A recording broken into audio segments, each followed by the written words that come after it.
কে কীভাবে মাছ ফ্রাই করেন? আমি কিন্তু এভাবেই ফ্রাই করি।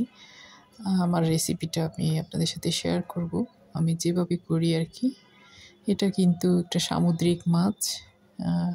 এটা হচ্ছে মাটার মাছ।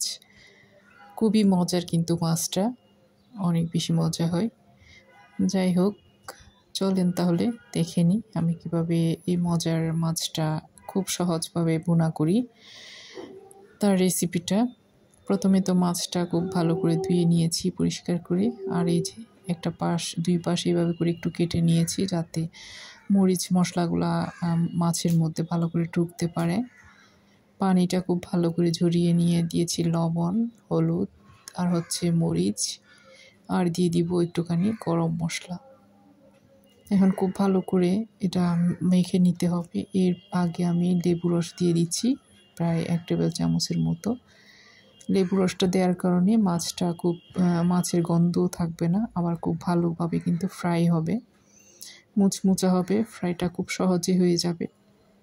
খুব ভালো করে এভাবে করে আমি মেখে কিছু সময় ম্যারিনেট করে রেখে দিব, মশলাটা যাতে ভিতরে ঢুকে। এখানে কাটা যেখানে কেটে দিয়েছি ওখানে একটু মশলাটা ঢুকিয়ে দিতে হবে। যাই হোক, এখন চলে এসেছি ফ্রাই করতে। ফ্রাই করার জন্য কিন্তু একটু তেলটা বেশি পরিমাণেই দিতে হয়, তাহলে ফ্রাইটা খুব ভালো হয় আর কি। এখন সবগুলা মাছ এভাবে করে বিছিয়ে দিচ্ছি।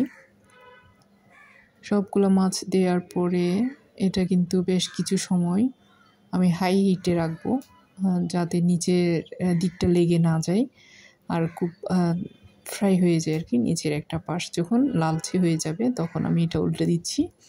হাই হিটে রাখলে হবে কি, নিচে দিয়ে লেগে যাবে না, খুব সহজে এইভাবে করে তুলতে গেলে এটা উঠে যাবে।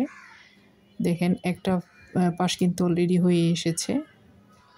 এখন আমি অন্য পাশটা এইভাবে করে উল্টে দিচ্ছি। আপনারা খুব বেশি ফ্রাই করতে চাইলে আরও কিছু সময় রাখবেন। এপিট ওপিট করে ভালো করে আমি ফ্রাই করে এটা নামিয়ে নিব।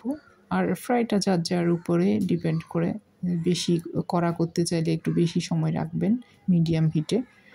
এই যে আমার কিন্তু অলরেডি হয়ে গিয়েছে।